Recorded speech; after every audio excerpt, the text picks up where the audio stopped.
কয়েকদিনের মধ্যে কি ইসরায়েল এবং ইরানের যুদ্ধক্ষেত্র হতে যাচ্ছে লেবানন?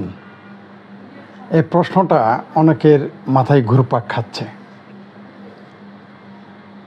এটা সম্ভাবনা না, এটা অবশ্যম্ভাবী, এটা নিশ্চিত, এটা ঘটবে। এটা কেবল সম্ভাবনার মধ্যে চিন্তা করলে হবে না। মধ্যপ্রাচ্যে যুদ্ধকে জিয়ে রাখতে হলে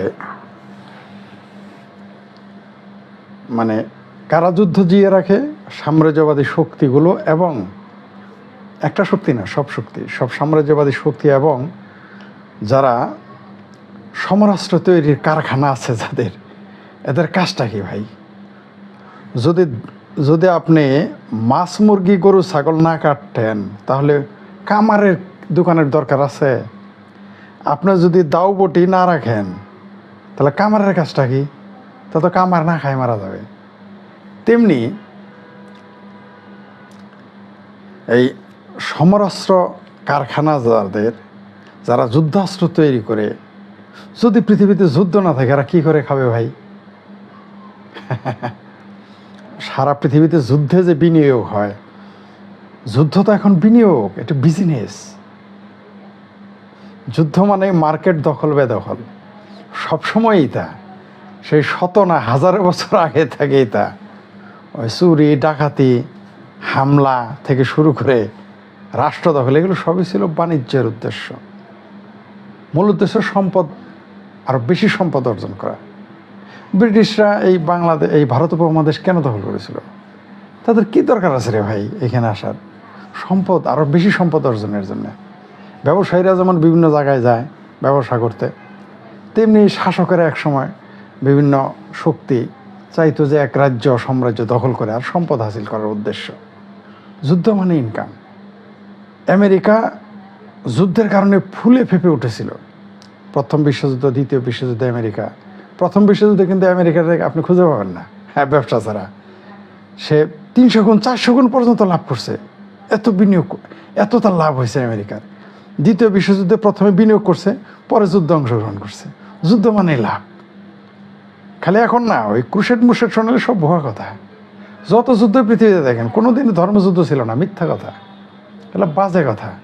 হয় জায়গা দখল, নয় নিজের মত প্রতিষ্ঠা, না হলে ব্যবসা, আর কোনো কারণই ছিল না। কোনো ধর্মযুদ্ধ টুদ্ধ এগুলো কিছু না, বোগাস কথা। এই যে খেলাফত আন্দোলন, এগুলো বোগাস। খিলাফত প্রতিষ্ঠা, এগুলো বোগাস। এগুলো বা খ্রিস্ট রাজ্য প্রতিষ্ঠা, এগুলো বোগাস। এগুলো হলো আরও ক্ষমতাকে আর সুসংহত করার জন্যে। খ্রিস্টানদের উদ্বুদ্ধ করতো যুদ্ধে, মুসলমানদের উদ্বুদ্ধ করতো যারা শাসক ছিলেন, এগুলো তারা যুদ্ধ করতো। ক্রুসেড মানে পবিত্র যুদ্ধ, জিহাদ মানে পবিত্র যুদ্ধ। এই যুদ্ধ করলেই আমরা একদল হেভেনে চলে যাবে, মারা গেলেও একদল হেভেনে চলে যাবে, আর একদল বেহেশতে চলে যাবে। এগুলো কাজ করছে। তেমনি এখনও তাই, এখনও যত যুদ্ধ দেয়, এই যে আফগানিস্তানে আমেরিকা লেলিয়ে দিল সৌদি আরব এবং আমেরিকা পাকিস্তানিদের মাধ্যমে তালেবানদের লেলিয়ে দিল, যে সোভিয়েত ইউনিয়নকে তারাও, এটা জিহাদ, ঠিক আছে, জিহাদ ফিসাবিলিল্লাহ। বোগাস। আরে ভাই, তোমরা আমেরিকার কামলা দিছিলা। এই পাকিস্তানিরা তালেবানেরা আমেরিকা আর সৌদি আরবের কামলা দিছিল। কারণ সৌদি আরবের তো এত পাগলা হয় নাই, আরবিয়ানরা তো পাগলা হয় নাই, আমেরিকা তো পাগলা হয় নাই, নিজেরা মারা যাবে। এই যে দেখেন না, শেষে চলে গেল। এরা কিন্তু যুদ্ধে হারে নাই, এরা দেখছে লস প্রজেক্ট। ওই যে অনেক লোকজন ব্যবসা প্রতিষ্ঠান রেখে চলে যায় না, নিজের দলীয় ঘোষণা করে, লস আইটেম দিয়ে আর কী হবে? বুঝতে পারছেন তো? যে গরু 7 বার বিয়ানো শেষ হয়েছে, বাচ্চা দেওয়া শেষ, ওই গরু দিয়ে তার লাভ হবে না, ওটা ছেড়ে দেয় তখন কষাইখানায় বেড়া। তো আফগানিস্তানকে ওরকম রেখে চলে গেছে আমেরিকা যুদ্ধে হার নাই। এটা অন্যদিন আলোচনা করবো। এগুলো বোকাজ, এর আত্মতৃপ্তির জন্য, প্রবঞ্চনার জন্য। আমেরিকা তো পাগল না, যতক্ষণ লাভ ততক্ষণ সে ছিল। এখন আবার পাকিস্তানকে দিয়ে গেম খেলবে, যাই ওটা এর আগে ভিডিওতে বলেছি। যা বলছিলাম, ইসরায়েল কি বলেছে জানেন? ইসরায়েলের এক ব্যবসায়ী বলে ফেলেছেন যে ইসরায়েলের কাছে এমন অস্ত্র আছে যে মিডল ইস্টে তারা কিয়ামত কায়েম করে ফেলবে, বলে দিয়েছে। বাংলাদেশের মিডিয়া এগুলো বললেও আস্তে আস্তে বলবে, কারণ তারা তো সারাদিন তালে আছে যে বলার, যে কি বললে শব্দটা আমি অ্যাভয়েড করলাম, কিভাবে বাংলাদেশের জনগণকে, বাঙালি মুসলমানের মনকে ডাইভার্ট করা যাবে, পক্ষে আনা যাবে, তার জন্য এমন নিউজ ছাপে। এটা হয়তো ছাপলেও ছাপতে পারে দু এক জায়গায়। আসলে গাজা দখলে চলে গেছে শতভাগ ইসরায়েলিদের। মাশাল্লাহ, হামাসের এক গলতিতে ইসরায়েলের সাপে বর হয়ে গেছে। আবার ঠিক হিজবুল্লাহ এই কাজটা করতেছে। আমি আর আগেও বলছি, আবারও বলি, হিজবুল্লাহ সেম কাজটা করতেছে। এবার লেবাননকে দখল করার সুযোগ করে দিয়ে দিয়েছে ইসরায়েলকে। কারো বাবার ক্ষমতা নাই ইসরায়েলকে ঠেকাবে। আমাদের খাস বাংলায় জামালপুরে একটা গল্প আছে, আল্লাহ যখন যারা চুলে ধরে টানে, আমি খারাপ ভাষায় বললাম না, আল্লাহ যখন মাথার চুলে ধরে টানে, তারপর একটা খারাপ ভাষা সেটা বললাম না, যে ঠেঙ্গে ধরে টাইনে তুমি নামাইতে পারবে না। তো ইসরায়েলকে আল্লাহ এখন চুলে ধরে টাইনে উঠাইতেছে, তার এখন উঠার সময়, আপনি ইসরায়েলকে ঠেকাইতে পারবেন না। গাজা খালাস, এখন হিজবুল্লাহকে অবশ্যই লেবানন ছাড়তে হবে। আপনারা নিশ্চিত থাকেন,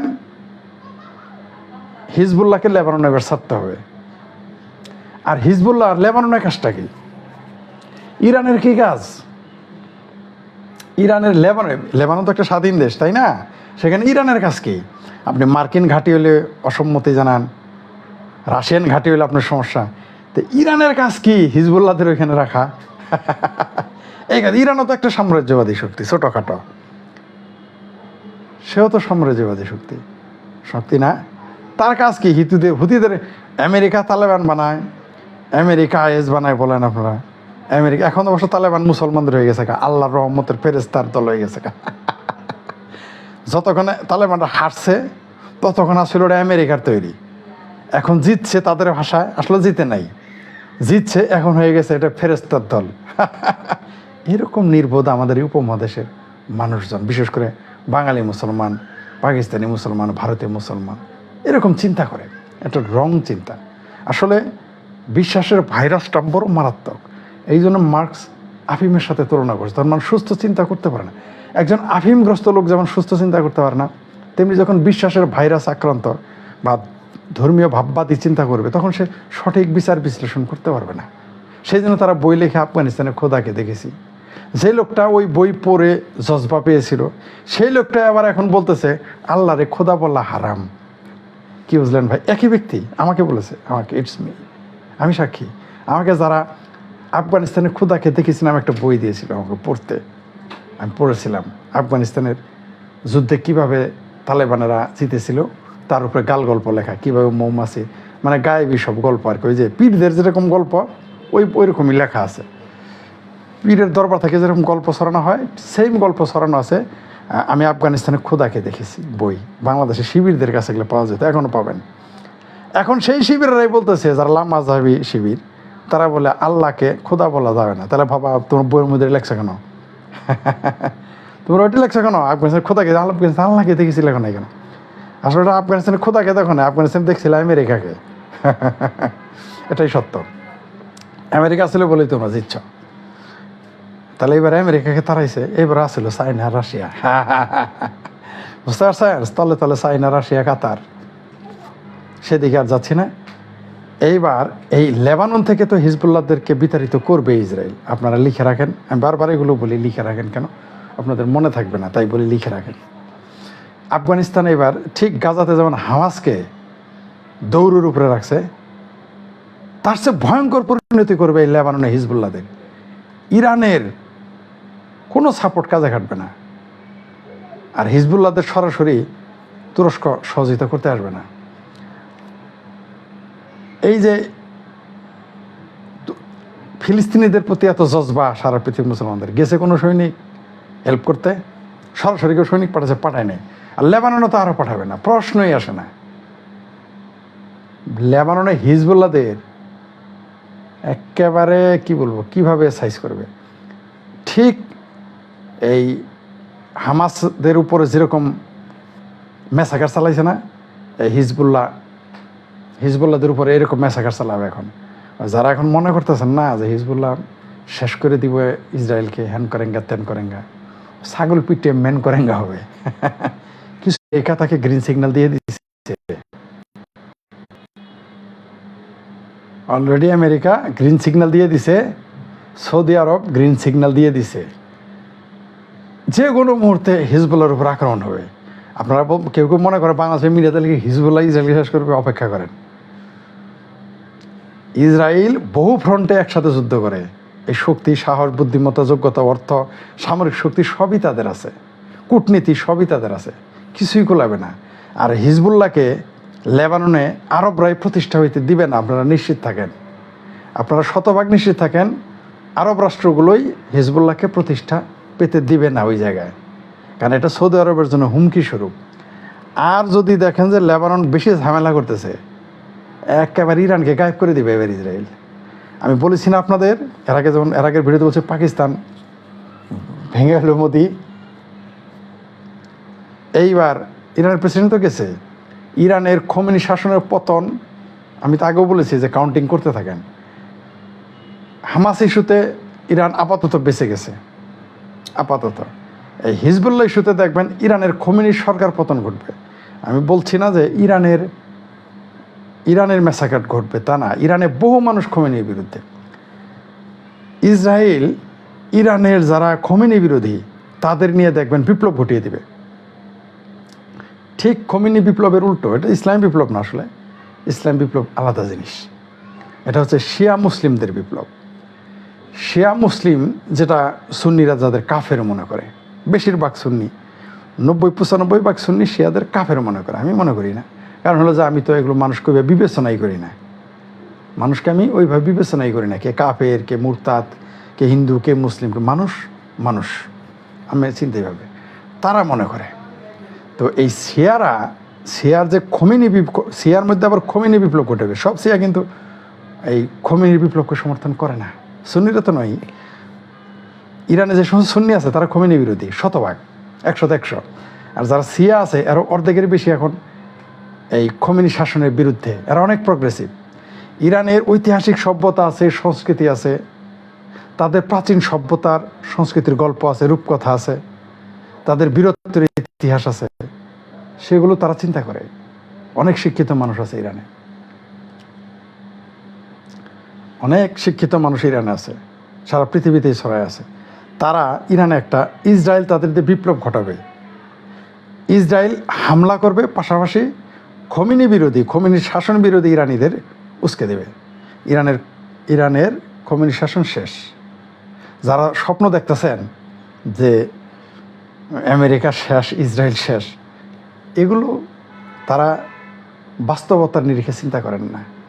হুতিরা দুর্ভিক্ষ কবলিত একটা দেশ, একটা জাতি, যাদের নিজের পেটে ভাত নাই, তারা ইসরায়েলের সাথে যাবে? এত সস্তা? হুতিদেরই তো ওই দেশের মানুষ অর্ধেক পছন্দ করে, এটা তো আপনারা বলেন না। ফিলিস্তিনিদের, হামাসিদের তো 70% লোক পছন্দ করে না। হামাসিদের, হুতিদের কি সবাই পছন্দ করে? হুতি তো ইয়েমেনের একটা সন্ত্রাসী গ্রুপ, সেটা পুরো একটা প্রতিষ্ঠিত শক্তিকে শেষ করে দেবে। এগুলো ইরান সহ আরও কয়েকটি দেশের ছত্রছায়ারা লালিত পালিত। তো যারা এদের লালন পালন করে, তাদের সাথে 100 গুণ না 1000 গুণ বেশি অর্থ সম্পদ আছে ইসরায়েল এবং আমেরিকার কাছে। আপনারা আমাদের বাংলায় একটা প্রবাদ আছে না, যে টাকা দিলে বাঘের চোখ মিলে। এই পাকিস্তানকে দিয়ে ইরানে হামলা করাবে, একটু আগে আমি ইশারা দিয়েছি আমার এর আগের ভিডিওতেই। এই পাকিস্তানকে দিয়ে ইরানে হামলা করাবে, লিখে রাখেন। ইসরায়েল তো হামলা করবেই। এই পাকিস্তান $3-5 বিলিয়ন যদি কালকে পাকিস্তানি শাসকদের দেয়, পরশু দিনই হামলা করবে। $5 বিলিয়ন দিলে $5 বিলিয়ন দিয়ে কালকে ইরানে হামলা করে ইরানে ম্যাসাকার করে দিবে। তখন দেখবেন হয়ে যাবে ইরান শিয়া কাফের। এমনি পাকিস্তানে শিয়া বিরোধী একটা গ্রুপ আছে ওই দেশে, তৈরি হয়ে আছে, তৈরি করা আছে। তারা তখন পাকিস্তান গভর্নমেন্ট ওখানে হামলা করবে, ওটা বৈধ করে ফেলবে, আপনারা নিশ্চিত থাকেন। কারণ যখন কেউ কাউকে শত্রু বানায়, তার সম্পর্কে আগেই গল্প তৈরি করা থাকে, রেডিমেডে গল্প তৈরি করার লোক থাকে। কিছুদিনের মধ্যেই এই হিজবুল্লাহকে একেবারে লেবানন ছাড়া করবে। এবং ওই যে বাণিজ্য জাহাজে হামলা, এগুলো আমেরিকার জন্য খুব খুশি, আর আমেরিকার জন্য সুখবর এগুলো। এই যে হুতি হিজবুল্লাহর যে বাণিজ্য জাহাজ বা ওই কয়েকটা জাহাজ ডুবাই দিছে, এত খুশি হয় না। এগুলি ঈদের চাঁদ উঠতেছে, রোজা রাখতে হবে।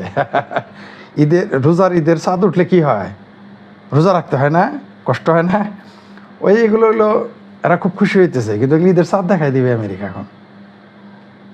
খোমেনির শাসন পতন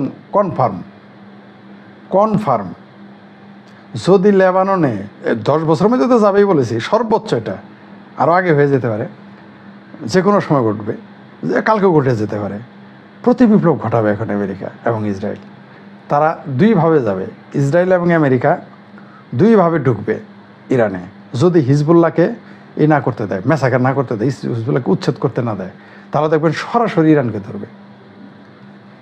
সর্বশেষ যে পরিস্থিতি, যে কোনো মুহূর্তে লেবাননে হামলা শুরু করবে ইসরায়েল বা লেবাননের হিজবুল্লাহ। লেবাননকে অদ্ভুত ব্যাপার, এই দেশের মানুষ, আমি অনেকের প্রশ্ন করছি, ভাই লেবাননের প্রেসিডেন্টের নাম কি, লেবাননের প্রধানমন্ত্রীর নাম কি, কেউ বলতে পারে না। কি তারা বলে হিজবুল্লাহর নাম সবাই জানে। একটু কেমন যেন মনে হয় না, সবাই হামাস করে, এই ফিলিস্তিনের প্রেসিডেন্টের নাম জানে না। এরকম এই দেশের রাজনীতি বুঝে এই দেশের লোক। লেবাননে তো একটা সরকার আছে, হিজবুল্লাহরা কারা? লেবাননের গভর্নমেন্ট তাদের স্বীকৃতি দিছে, তো জবরদখল, সন্ত্রাসী মনে করে খোদ লেবাননিজরা। ওখানে পারবে হিজবুল্লাহ? একটা সন্ত্রাসী সংগঠন যত শক্তিশালী হোক, তারা একটা দেশের সাথে পারবে? কখনোই পারবে না, পারার সুযোগ নাই। ছত্রছায়ায় কিছুদিন, যেমন একজন ওয়ান্টেড আসামি, মানে মনে করেন সরাসরি সে কিলিং মিশনে থাকে, মস্তান, সে কি মন্ত্রী হতে পারবে? সরকার তাকে মন্ত্রী বানাবে? কোশ্চিন গেলেও না, তাকে দিয়ে বেকার খাটাবে। তো হিজবুল্লাহ হচ্ছে ভাড়াটিয়া, হিজবুল্লাহ হচ্ছে আমেরিকান বিরোধী, সৌদি আরব বিরোধী গ্রুপের ভাড়াটিয়া সন্ত্রাসী, আর কিছুই না। যতই এক্কা দুক্কা বোঝানো এগুলো হবে না। আমরা তো স্টাডি করি, আমরা কি স্টাডি করি না? হিজবুল্লাহ কারা, কে তৈরি করছে, মূল উদ্দেশ্য কি হিজবুল্লাহর, এদের কাজ কি, এদের আসল উদ্দেশ্য কি? তাহলে এগুলো পর্যালোচনা করলেই তো বের হয়ে যায়। ইসরায়েল একটা রাষ্ট্র, প্রতিষ্ঠিত একটা রাষ্ট্র, তাও কার দ্বারা? দুইটা পরাশক্তি, একটা আমেরিকা, একটা ব্রিটেন, গ্রেট ব্রিটেন এবং আপনার ইসরায়েল, আমেরিকা দ্বারা প্রতিষ্ঠিত ছিল তখন। আপনি এই রাষ্ট্রকে উচ্ছেদ করে দিবেন বললে আপনি পারবেন? ইসরায়েলের, এই বললাম তো আজকে ভুলে, কালকে ভুলে ইসরায়েলের এক ব্যবসায়ী বলে ফেলছে যে আমাদের কাছে এমন অস্ত্র আছে, মানে ইসরায়েলের কাছে এমন অস্ত্র আছে, কেউ যদি মনে করে যে ইসরায়েলকে মধ্যপ্রাচ্য থেকে উচ্ছেদ করে দিবে, তারা বলছে তাদের জন্য কিয়ামত বয়ে আনবে। কিয়ামত মানে বুঝছেন, কিয়ামত তো আর বলে না, কিয়ামত বলতে এখানে ধ্বংসযজ্ঞ বুঝাইছে। আসলে আরব রাষ্ট্রে আমরা যে কিয়ামত বলতে বুঝি যে মরণের পরের দিন, নো, কিয়ামত বলতে আরবরা বুঝে ধ্বংসযজ্ঞ, মানে ভয়াবহ ধ্বংসযজ্ঞকে তারা কিয়ামত বলে। তারা কিয়ামত নিয়ে আসবে এবং আসলেই তা করবে, হিজবুল্লাহর উপরে কিয়ামত নাজিল করবে। আরব রাষ্ট্র ইরান সহ যারা চিন্তা করবে যে ইসরায়েলকে উচ্ছেদ করবে, তাদের উপরে আসলেই কিয়ামত নাজিল হয়ে যাবে। একেবারে একযোগে হামলা করবে, দেশের অস্তিত্বই থাকবে না। তবে যে কোনো মুহূর্তে লাগবে, আমাদের লস হয়ে যাবে। মধ্যপ্রাচ্যে যদি লেবাননের সাথে যুদ্ধ শুরু হয়ে যায়, কারণ হামাস ছিল একটা সুনির্দিষ্ট জায়গায়, তারা একটা সংগঠন, সন্ত্রাসী সংগঠন হোক বা তাদের আপনি প্রতিরোধ যোদ্ধা যাই বলেন, ছোট একটা জায়গায় তারা ছিল, তারা রাষ্ট্রের হর্তাকর্তা না। লেবানন তো রাষ্ট্র, হিজবুল্লাহ একটি সংঘবদ্ধ দল, সন্ত্রাসী দল, তার পক্ষে থাকবে ইরান, রাশিয়া, চায়না। তো সংঘর্ষটা বড় হবে, তখন আমাদের লস হবে। শুধু আমাদের না, পাকিস্তানের লস হবে, ভারতেরও লস হবে, কারণ আমাদের যে প্রবাসী শ্রমিক আছে যারা নির্ভর করে, বিরাট ক্ষতি হয়ে যাবে আমাদের। যুদ্ধ মানেই কারো লস কারো লাভ, এটা হবে। খাদ্যের দাম বেড়ে যাবে, আমাদের তেলের দাম বেড়ে যেতে পারে, কিন্তু ফলাফল ওই আমেরিকার ইসরায়েলের পক্ষে যাবে, ফাইনালি তাদের পক্ষে যাবে। আর ইরানের খোমেনি শাসনের পতন ঘটবে। তবে আমরা চাই ইরানের ফ্যাসিস্ট সরকারের পতন ঘটুক, সেখানে গণতান্ত্রিক একটা সরকার আসুক, আধুনিক সরকার ব্যবস্থা প্রতিষ্ঠা পাক।